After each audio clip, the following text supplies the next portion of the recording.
Welcome to Constant Variables, a podcast where we take a non-technical look at mobile app development. I'm Tim Bornhold. Let's get nerdy.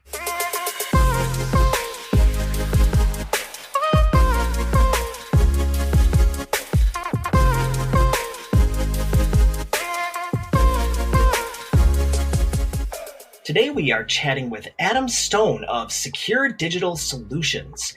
Adam is a data privacy and security executive with more than 20 years of experience implementing and developing data privacy and security innovations. In this episode, we talk about the California Consumer Privacy Act, the Ccpa, and why you should care about user privacy, the principles behind the Privacy by Design framework and how you can incorporate that into your app, managing third-party dependencies within your app, and we touch on the battle between the FBI and Apple surrounding end-to-end encryption. So without further ado, here is my interview with Adam Stone. Adam Stone, welcome to the show. Hi there. Thanks for having me, Tim. I'm really excited to have you. I like we were kind of talking about before the show. I think we're both kind of privacy nerds in the best sense of the word. So I think this is going to be a fun discussion for folks that maybe aren't as comfortable with the whole privacy and security angle of app development. I appreciate that, and yes, indeed, I'm a nerd, and I've tried to de-nerdify the things that I have to say about the topic. That's what this is all about. Is I like that de-nerdifying. So tell us about yourself and tell us about Secure Digital Solutions and what you guys offer. Well, thanks a lot. I am a Twin Cities-based consultant working for a firm in the Minneapolis area, basically St. Louis Park, called Secure Digital Solutions, and the firm has been around since 2005. Started out as something more of a traditional IT security consultancy, focusing a lot more on the technical aspects of security, but also management aspects of security. It has evolved over several years, and we can now say that we are a management consultancy that focuses on data security and privacy management, operational performance, organizational improvement, governance, compliance, and strategy. With that, I've been with this firm for 5.5 years, and I am responsible for our professional services. We have a second pillar of the business, which is, in fact, an app, a software app, business-to-business software app that is called TrustMap, and its purpose is to enable information security leaders to track, to measure and track their performance relative to information security maturity. Nice. For me, I've been in the privacy and security business for a little over 20 years. I fell into it by happenstance. I do not have a technology background. I did not have it when I entered the business. Instead, my background, well, my first degree is in philosophy, and I used that degree to jump right into the world of accounting, and and I spent a few years doing that, and transitioned from that to becoming a professional trainer, focused on helping accounting managers, CFOs, and the like.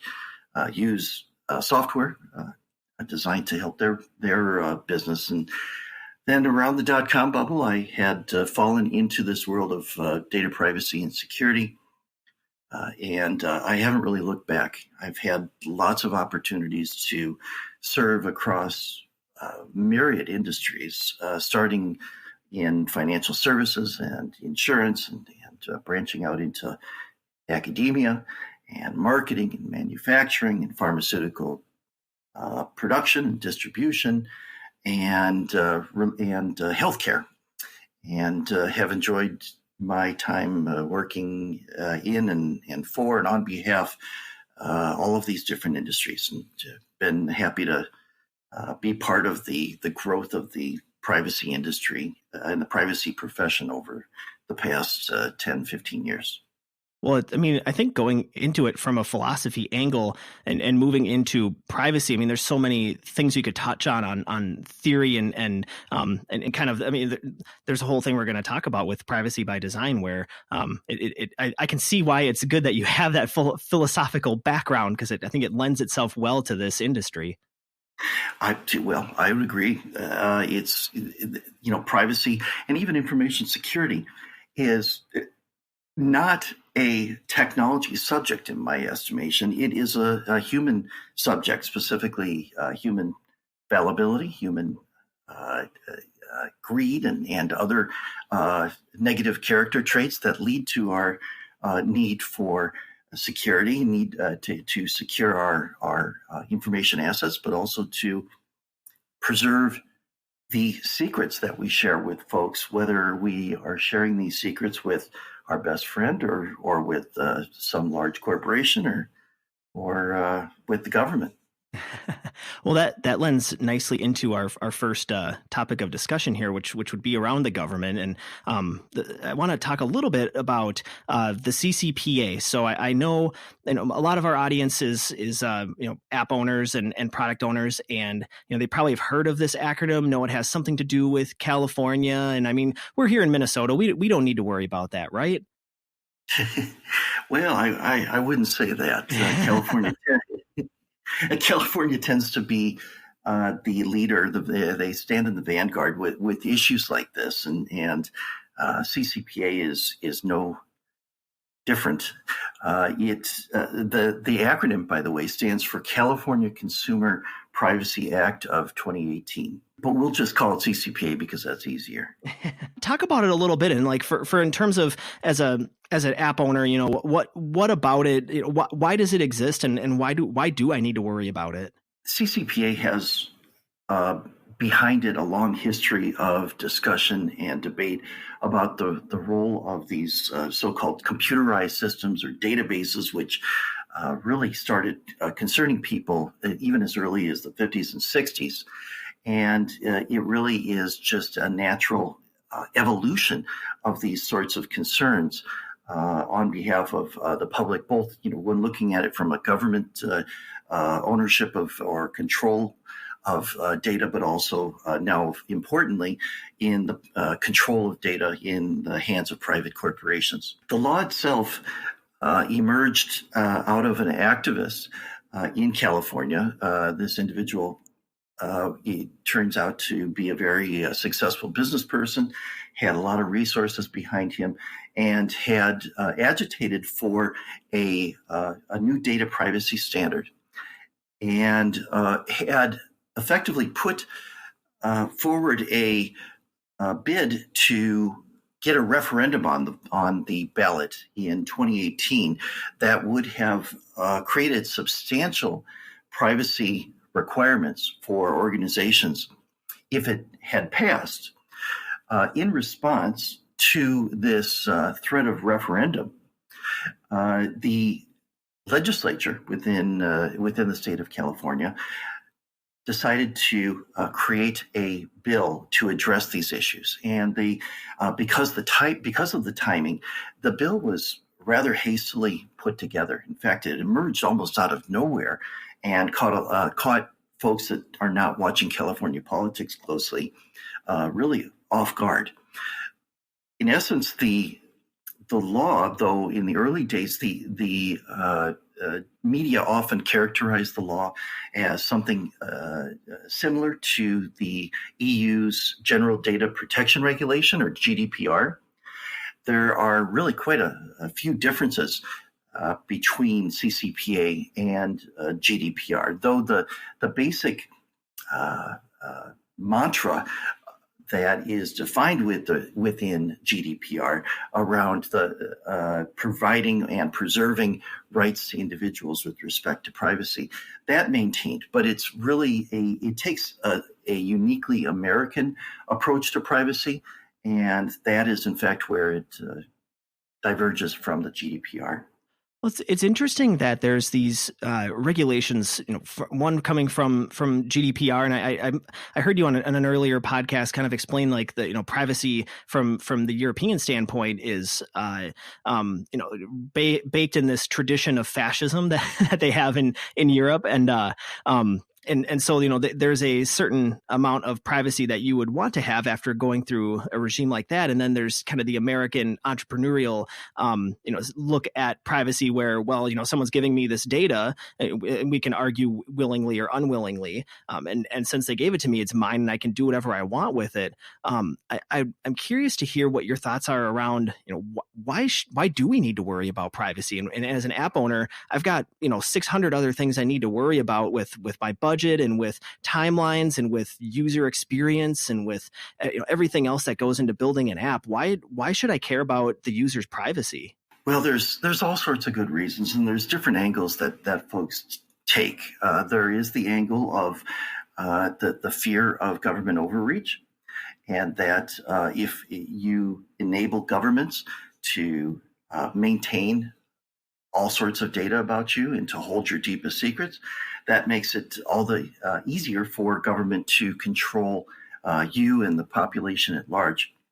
It can also lead to societal catastrophes, such as we saw in Europe starting in the early 30s, and that really did create a sea change in the way folks understood the importance of keeping their secrets to themselves. The question around secrets, however, is an interesting one because there's obviously two schools of thought, roughly speaking, around the secrets keeping. And one is that if you've got a secret to keep, then clearly it must be something negative about you that you don't want to get out to the public. Perhaps you've done something illegal. You don't want the authorities to know about it. And those folks tend to be a little bit more antagonistic when it comes to privacy and a little bit more cynical about the reasons why folks assert the need for privacy. The other camp sees privacy as a key component in the kind of a human psychological health as well as societal health. And naturally, the threat of physical harm in the event of a breach of one's privacy is always present, whether it's physical or financial or humiliation or discrimination. There have been myriad reasons throughout history why folks feel inclined to hold certain secrets about themselves while disclosing selectively other information about themselves to parties that they either trust implicitly or they have to trust by virtue of circumstances around them. My personal opinion is we're in that kind of latter state where we are in a position where we effectively have to trust the organizations that we divulge our secrets to, because frankly, to survive in modern society, it's virtually impossible to get off the grid, quote unquote. And with that stated, we have this innate need to trust the individuals with whom we are disclosing our secrets to. And, sometimes we just have to trust that the companies that we do business with will do the right thing with our data. And only after those companies breach our trust by some bad act or some case of negligence or leading to a data breach, for instance, that's when we might lose trust in those organizations and choose not to divulge any more secrets to them.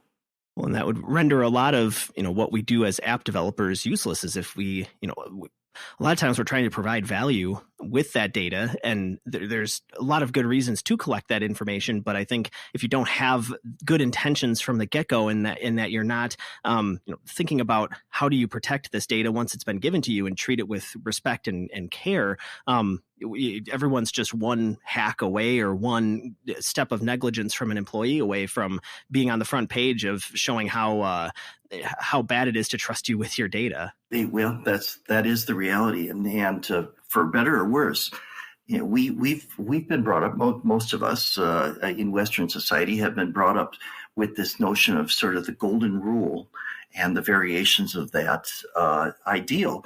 And part of the golden rules we know is to do unto others as you would have done to yourself. And that doesn't seem to always carry through in commercial relationships. And it's unfortunate. But those were the early days. My sense is that a lot of organizations are recognizing the business value of identifying trust as a key part of the relationship with its client base. And obviously the profit motive is a big part of that. I'd like to think that we are thinking with a bit more of an ethical lens as we mature around this notion of app development, and even just what is the internet and what purpose does it serve from a social perspective. Absolutely. With that in mind, I mean, if you are, so let's say we are working for an organization, and we do want to build that trust. We see the value in privacy and protecting that privacy. I know that you've talked in the past about a framework that people can follow called Privacy by Design. Maybe we can talk about that a little bit and explain what that is and how that can actually serve as a way to kind of enforce that belief that privacy is important from the ground floor when we're building mobile software. I really appreciate you bringing this up. I am a huge advocate for privacy by design.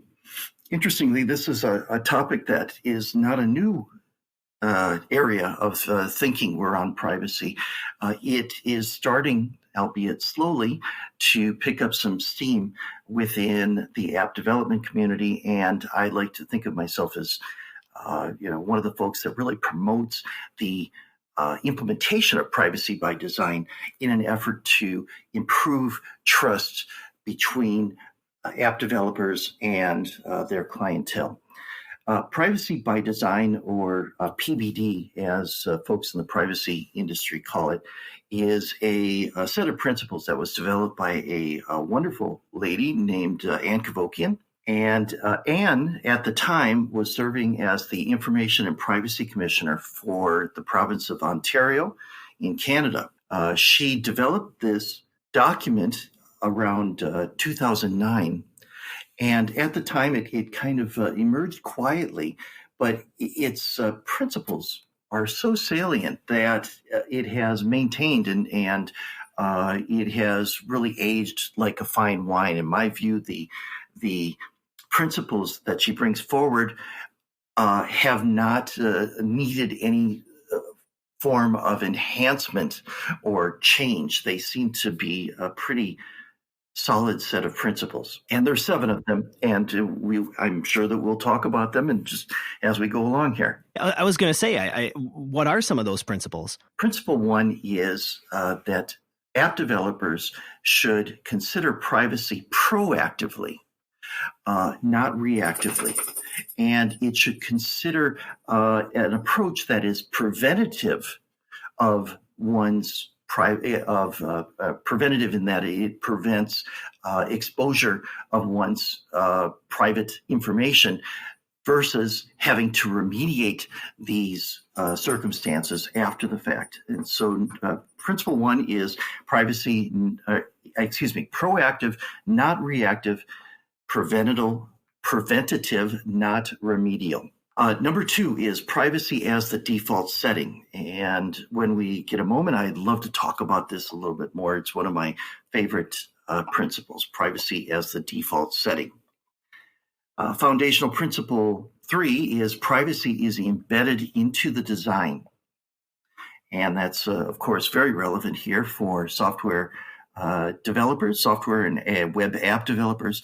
Privacy is embedded into the design from ideation to sunset of a particular application. We'll talk about this more in a bit. Number 4 is full functionality, meaning that the developer should develop towards a positive sum approach, not a zero sum approach, meaning that developers should not create a system that says either you use my system and you give away some of your privacy, or you don't use my system. You choose. That's a zero sum game. A positive sum game, it provides some balance between the giver and the receiver, as it were, the client and the app developer. So principle 4 is full functionality, positive sum, not zero sum.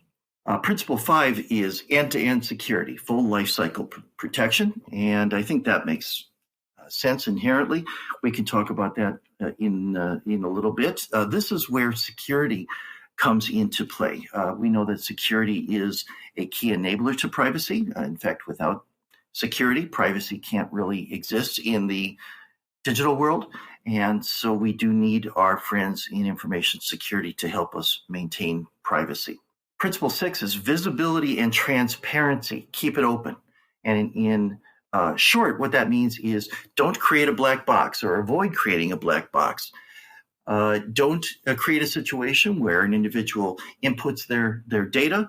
It goes into some system that is completely opaque to the end user, and it spits out some data, and the individual has no idea exactly how that data came to be because the mechanisms, the algorithms inside that software application just are not divulging those secrets. And so we're promoting visibility and transparency in Principle 6. The last principle that is within the PBD is respect for user privacy. Keep it user-centric.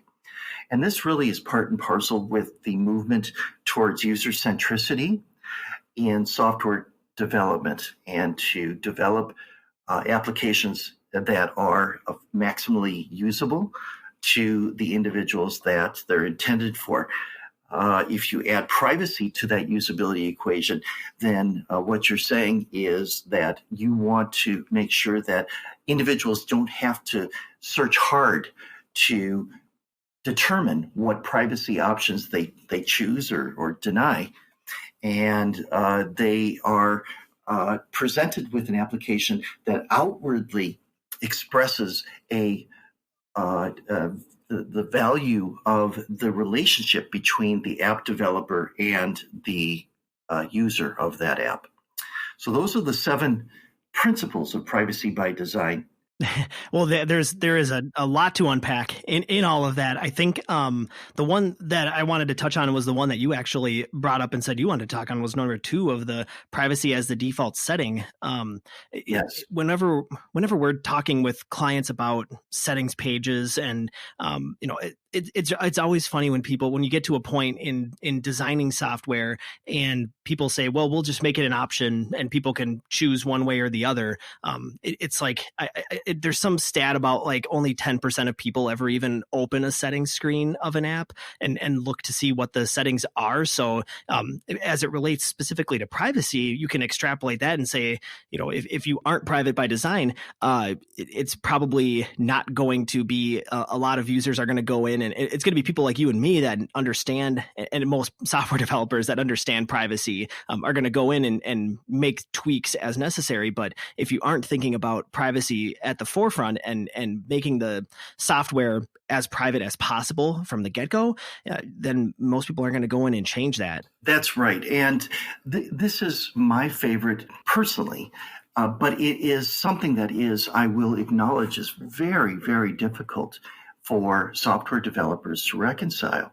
That is because a lot of apps, as we know, are released to the public for free, quote unquote. And because those developers need to, recoup the costs of their development, but also, make a living off of these apps, that is really antithetical to the notion of developing a system that is private by design, that doesn't collect data by design, because we need to make money. We need to make a profit as we are releasing these apps to the public.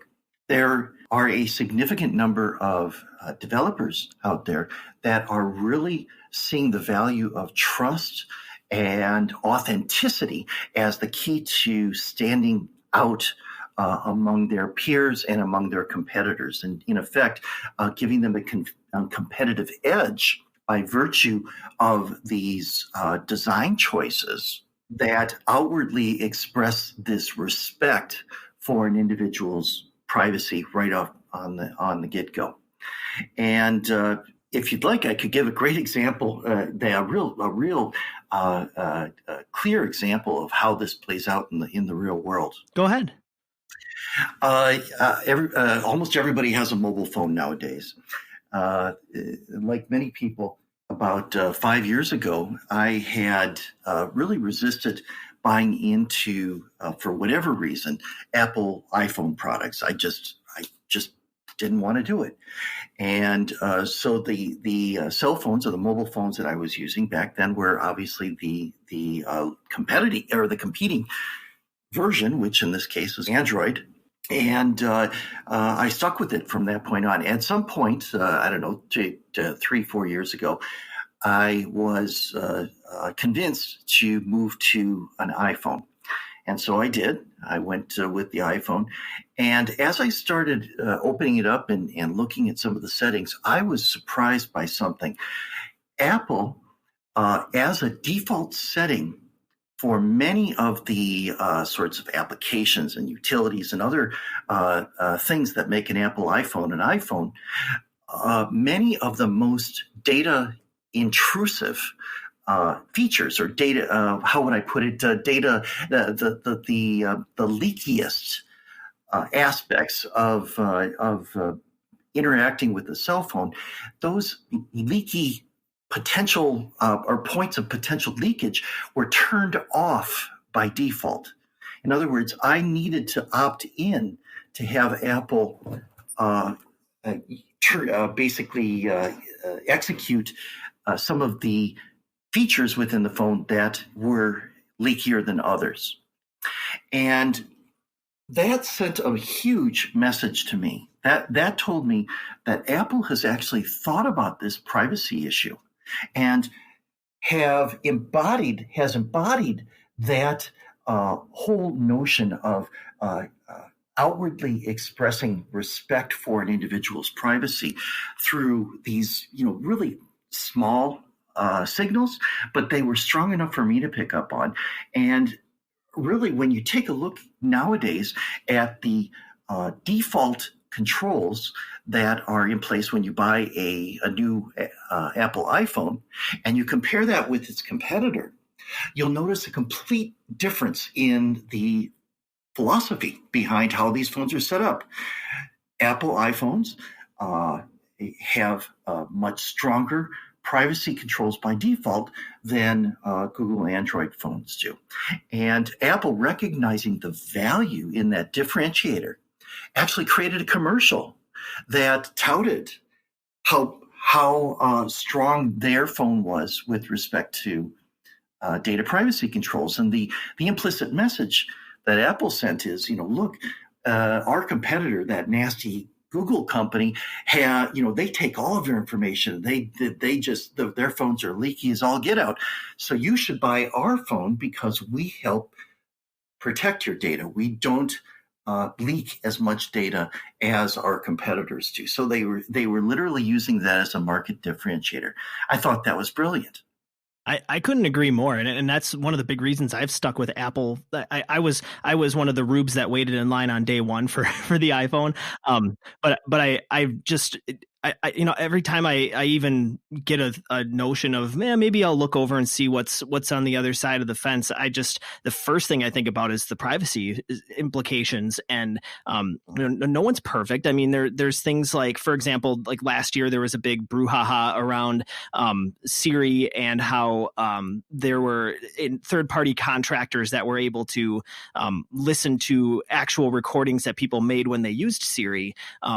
And that was a big it was a big mess because, of course, when you do use privacy as a differentiator, then it's fair game when a competitor, when you do have a leak or when something does happen, everybody latches onto that and says, "Ha! Now who's the secure company?" But the Apple, to their credit, then with iOS 13 came out with all these privacy regulations around Siri, and they don't go to third-party contractors anymore, and they have an opt-in when you first activate Siri to say, "Hey, we want to use your voice recordings to improve the product."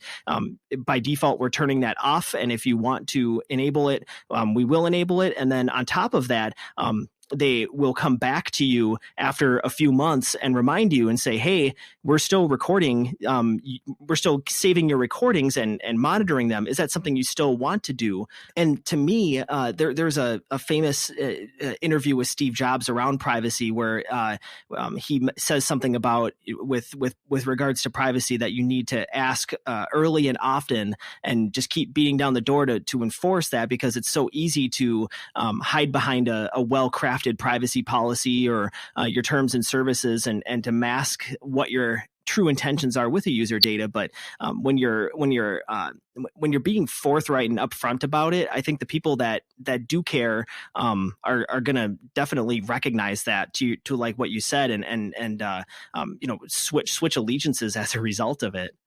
Absolutely. I mean, what you're seeing is an application not only of privacy as the default setting, but you're also seeing this the use of a positive sum development attitude versus a zero sum. Because if we use the Apple iPhone with these settings, we keep these settings on. In other words, we do our best to keep the phone from leaking.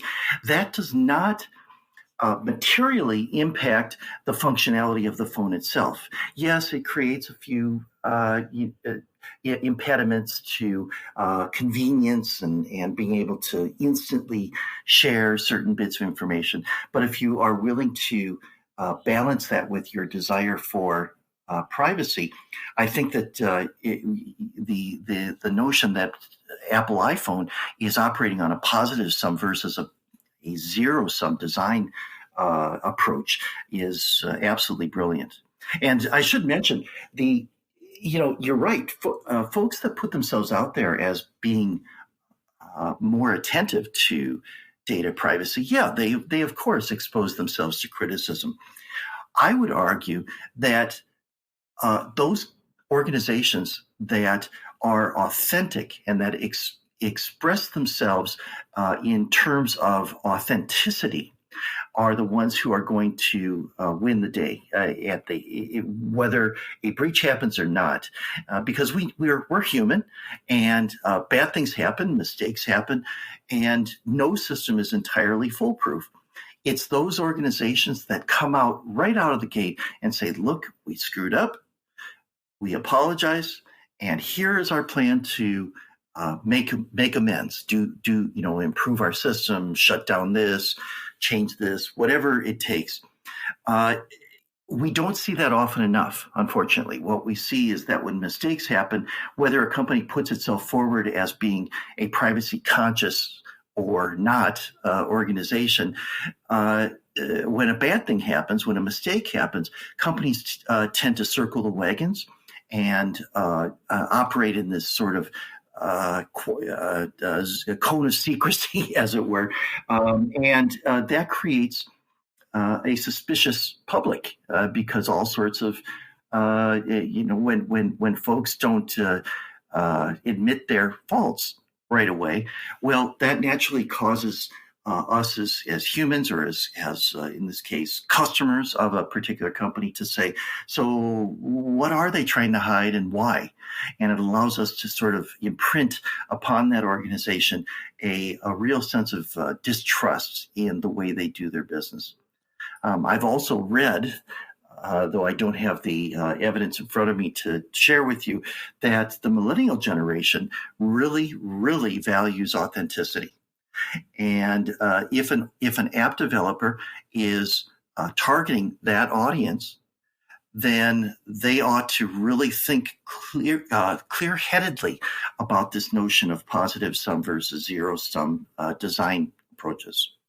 As a millennial, I don't speak for every millennial, but I can certainly say that it's another reason why it's a notch in Apple's belt for being authentic when they do own up to those issues. If I'm so one thing around privacy by design, if I am a product owner and I'm looking to have somebody come in and build an app for me, and I really do care about privacy and care about privacy by design, are there tips or any sort of ways I can tell that whatever team I'm hiring to come in and build out an app does care about privacy by design? Oh, I think that's a great question. The principles, the 7 principles, are just that. They're principles. And so they're very high level statements. They're meant to be interpreted relatively broadly so that they can be actually implemented in real life. I would suggest that as app developers, as app owners are looking for development help, that they should take these 7 principles and frame them as questions to their potential app development partners and get the responses back from those development partners. So a question might be, what is your design approach to the settings within a system relative to data privacy and security? And just leave it open-ended like that. See what the developer comes back with. I think that would signal a lot for the owners of apps and eventual apps, is just to flip these principles into open-ended questions. Yeah, I agree. Like if somebody came to me and asked me about that specific question, I almost feel like it would be I would go off on a big rant, I guess, because I think it's you can tell the people that do care about it. You can just tell the passion. It goes back to the authenticity point. If somebody actually has thought about this stuff and cares about it, you're gonna elicit a response out of the developer, where if they ask the question and they just say, I don't know, what is that? That's a clear indication as well. Yeah, oh, absolutely. That is a flag. And, that ought to factor into the decision on which sort of partner you choose. Switching topics here a little bit. When we're talking about incorporating third-party dependencies, I mean, there's so many routes to go down. I guess one question right out of the bat is, when we're talking about incorporating a third-party dependency into your app, what does that even mean? What are we talking about with that? Well, in today's world, we are highly dependent on other organizations who have established systems, products, platforms, controls to build whatever it is we want to build. If I am a small business owner and I have an idea for a new app, my inclination, because I'm a small business owner, because I lack the resources to spend all the money necessary on research and development and all that comes along with that, I am going to be looking for established organizations that have already developed the platforms and the protocols and the programs that I can use as essentially a platform to build my application, sort of as a building block approach, which is substantially less resource intensive than it is to try to create something on your own. And so with that in mind, we are oftentimes highly dependent on more than at least a couple, if not many, many more outside parties helping to enable whatever it is we're trying to make happen within our software application or our web application. And all of these parties that you rely on, of course, they're all third parties. In most cases, they're all their own separate corporations with their own separate profit motives and philosophies and value systems and so on and so forth. And when we have to rely on those organizations, we are relying not only on the fact that their product will, make whatever it is we want to make work, but that they will do the right thing when they gain access to let's say, personal data that we collect through our application. And that's where the real balance needs to come in between ultimately it's just as I need to be able to trust that an app that I am interacting with as an individual will do the right thing. Well, business owners need to trust that their third-party service providers will, in fact, do the right thing when it comes to treating data in an ethical fashion. Well, and that, I guess when it comes to that, that's what it comes down to at the end of the day is trust, right? Are there any, like, I don't know, I guess, there's no real way around it. At the end of the day, we're going to need to include some third-party dependencies as app owners. I mean, I can't even build my software without relying on the third-party dependency of Apple offering a platform for me to develop an app for, or Google or whoever. But there are certain third-party dependencies that we might take on because it's kind of either in vogue or it's something that we think we need to have. And I'm thinking, for example, one of the easy low hanging fruit would be around login and authentication. Is everybody thinks, well, we need to have login with Facebook and we need to have login with Google and we need to have the 7 different abilities for people to log in through their social media platforms. But I think people sometimes add those dependencies in without really thinking through what that actually means. Are there steps or things exercises that you might lead your clients through to have them explore what third-party dependencies they're using in their apps and think through the implications of including those? Yeah, that's a great question. I would, before even thinking about the issue of how do we manage third-party risk, I would recommend that app owners first discover for themselves and actually write it down on a piece of paper to make it real for yourself, to determine where your parameters are. What are your values as a business owner? What are your objectives for your business? And if I would contend that if one of those objectives is to maintain the trust of your clients, then that really informs the approach that you take with respect to finding vendor partners, whether software developers or Apple or any of the myriad applications that we use for various bits of functionality in our web apps. With that stated, there are a number of platforms, a number of frameworks in place to help us manage third-party risk. Unfortunately, for small and mid-sized businesses, these platforms and these frameworks oftentimes comes with a cost, and it's not only the cost of actually buying into a third-party risk management framework, but it's also the cost of the opportunity cost of stopping for a minute and taking the time to assess the risk of your relationships. I recognize that as an app owner or a future app owner, one of your primary motives is to get that app out there as quickly as possible. And so anything that stands in the way of that or creates friction is difficult. I understand that. And so again, I go back to what is your value proposition? What are your internal values? How do you want to express those? And then let that inform your business decisions on how much time and money you want to invest in properly managing third-party risks.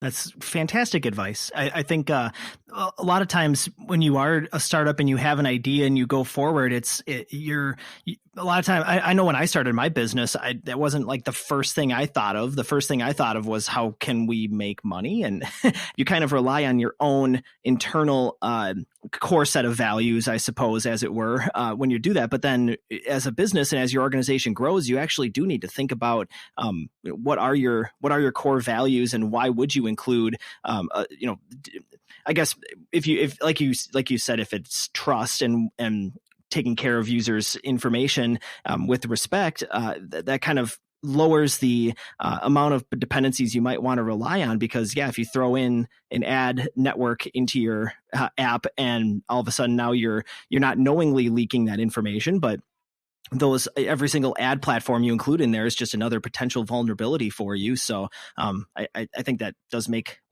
perfect sense to me. Well, and it really does. This is not an easy. I recognize that this is not an easy decision for app owners to make, because there's really this tug of war between wanting to do good on behalf of your clients and future clients and maybe society as a whole, but then you have to put food on the table at the end of the day.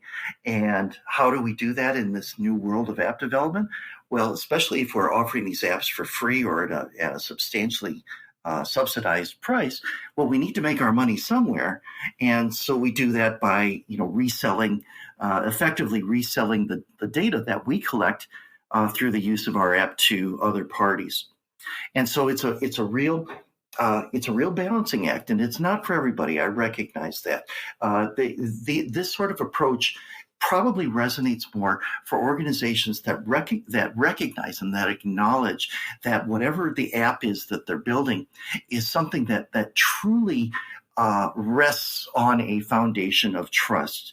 And if that trust is chipped away in any fashion, that can be an existential crisis for that organization. It's these sort of organizations that I think the message will most resonate with.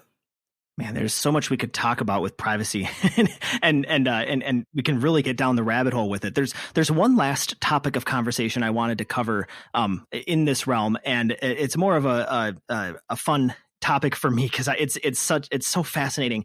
I wanted to talk about lately. So we're recording this in February of 2020, and there's been a lot of news back and forth between the FBI and Apple, specifically with regards to end-to-end encryption and keeping users' information private. And just to give a kind of high-level overview, and you can correct me if anything I get is wrong here.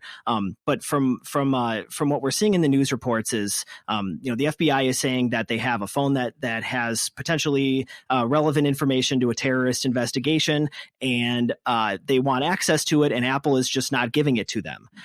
Apple's story is we cooperate with you all the time. They did something like 7,000 or 8,000 requests for subpoenas that they responded to and helped where they could. But Apple really is hammering home this. They want to be secure and private, and part of that is encryption. And what the FBI is asking for is a quote unquote backdoor into people's phones. And what Apple is telling them is that's just not possible with math and with with encryption and whatnot. It's just not a thing that can happen. And so there's this kind of epic standoff going on in the news. And as somebody that's entrenched in this world of security and privacy like you are, what are your thoughts around this whole issue? Like, I could probably guess where they're at, but I just think it's such an interesting topic, and I think our listeners might be interested to hear, what you think about that. Yeah, I appreciate that. As you intimated, I do kind of land on the privacy advocate side of the argument. I do for my own reasons, though, and that's primarily because I am concerned that making it more convenient for law enforcement to gain access to private or what were considered to be private communications at the time, whether those private communications were against the law or not, in my view, is a different argument outside of the convenience issue of it's more convenient if the government has a backdoor into Apple's phone system versus having to go through whatever machinations they need to go through to try to hack, quote unquote, the system to get access. I know that I am quite concerned about overreach, and especially in this age where terrorism seems to be the foundation of every argument that law enforcement uses to gain more and more convenient access to communications that we believed were private at the time.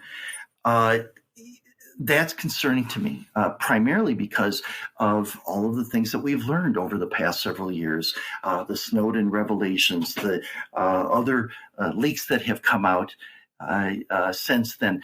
These all sort of compound one over the other to create a sort of worry that, wow, it really feels as if our government is trying to within little steps that often go unnoticed by the public, to kind of chip away at the protections that app developers have put into their systems to safeguard that data.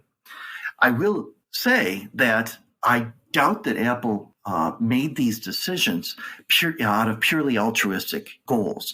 They have a profit motive to consider, and that is that if their buying public fears that Apple will, without much friction, just kind of give away information upon request by the government, well, then folks are going to stop buying Apple phones eventually.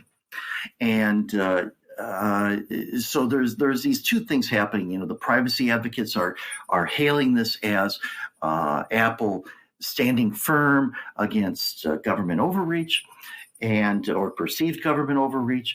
And you have other folks in the business side saying, yep, this is a good business decision. We don't want to lose our client base because they perceive us to be essentially bowing down to government demands for data. And so for me, I have an appreciation for the arguments that are going back and forth. And I, as a citizen, am concerned that making it convenient for the government to gain access whenever they believe they have a need to investigate this or that activity, whether terrorism or otherwise, it's concerning. It seems to me that if we want a fair and balanced sense of justice in our society, that there ought to be some friction, there ought to be some hoops that government goes through to gain access to data. And in fact, at least in law, we have these hoops. They're called subpoenas and warrants and things of that nature. Unfortunately, what we're seeing is a willingness of some organizations. I think the latest news we've heard comes from those web apps that do the genetic testing, and I won't name the companies, but these folks that have the large genealogical databases also have large databases of genetic material. These organizations seem all too willing to share with the government, not on a case-by-case situation, but rather on just sort of this sweeping, let's give you a whole batch of data, and you can decide within that data what is actionable in terms of like an investigation or prosecution. And that really hits at the crux of I think what Edward Snowden was trying to expose was this notion of sort of blanket surveillance by the government is really degrading and threatens to degrade our understanding of what a democracy is. It's well said. I agree with almost everything you said, because again, it's so easy. I think the systems, like you were talking about subpoenas and having to go get a warrant, those systems were put in place for a very specific reason, and we're at this point in society where information moves so fastly that law enforcement also wants to move just as fast as everybody else can move, because we all have that capability to, I can pull out my phone and send a message in 12 different ways to, if I wanted to talk to my wife right now, for example. But if law enforcement wanted to crack all of those or get access to them, they'd have to go down to the courthouse and file a subpoena, and it's just it's not as fast as maybe they would like. But I think, like you said, as a private citizen, I really much appreciate having my privacy, especially knowing how easy it is to lose it, and how much easier technology is enabling that. So I really appreciate you taking the time to come in today and speak with us, Adam. Where can people learn more about SDS, and how can people get in touch with you if they have more questions about privacy? Well, thanks, Tim. I appreciate it. And I am really glad that you had me in today to take a little bit of time to talk about an issue that I am indeed very passionate about. Folks can find my organization at Trust SDS. That's samdavidsam.com. That is Secure Digital Solutions website. Folks can also look me up on LinkedIn. I am, despite being a privacy person, I use LinkedIn quite aggressively. So I'm not a perfect person myself, but I am able to make my own choices in terms of which secrets I choose to give away and which secrets I choose to withhold. And with respect to LinkedIn, I am making choices to disclose. And so folks can find my disclosed secrets on LinkedIn under Adam Stone, privacy. How do I build myself? Data privacy and security executive. And I would love to chat with anybody who is interested in the subject and also interested in having some guidance around how to build a software application with privacy by design as sort of the framework or the mantra with which we weave into every stage of the software development lifecycle. I love it because I think to your point about using LinkedIn as a privacy expert, you're still using it. It's it's a spectrum, right? I mean, it's a never-ending pendulum that we're swinging back and forth between having everybody have all access to all of our information and having no access to any of our information. And as long as I think people understand what they're trading by giving up their personal information. We're in a democracy. We can choose to do that. And I think it's important as app owners also to realize that it's a spectrum, and we just need to be constantly vigilant to make sure that we're making all the right choices. Absolutely. It really comes down to control. That's what privacy is. It's the ability to control one's innermost secrets, which are frankly they are the diamonds in our psyche that we are trying to protect, and sometimes we like to give diamonds away, other times we like to keep them, and the ability to control that sort of selective disclosure is what it's all about. Couldn't agree more. Thank you so much for joining us today, Adam. Thank you, Tim. Great to talk with you. A big thanks to Adam Stone for joining me today on the podcast. As he said at the end there, the best place to get in touch with him is LinkedIn, so we'll put a link to his profile in the show notes. Those show notes can be found at constantvariables.co. You can get in touch with us by emailing hello@constantvariables.co. I'm at Tim Bornholt on Twitter, and the show is at CV_podcast. Today's episode was edited by the Yar Jordan Doust. One quick favor to ask of you. If you've got 2 minutes, please head on over to the Apple Podcasts app and leave us a review. I'm sure you hear that all the time if you listen to a lot of podcasts, but it really does help our show rate higher in those charts. So just head to constantvariables.co/review, and we'll actually just launch the app right there and take you right into the app where you can leave us that stunning review. This episode was brought to you by the Jed Mahonis Group. If you're looking for a technical team who can help make sense of mobile software development, give us a shout at jmg.mn.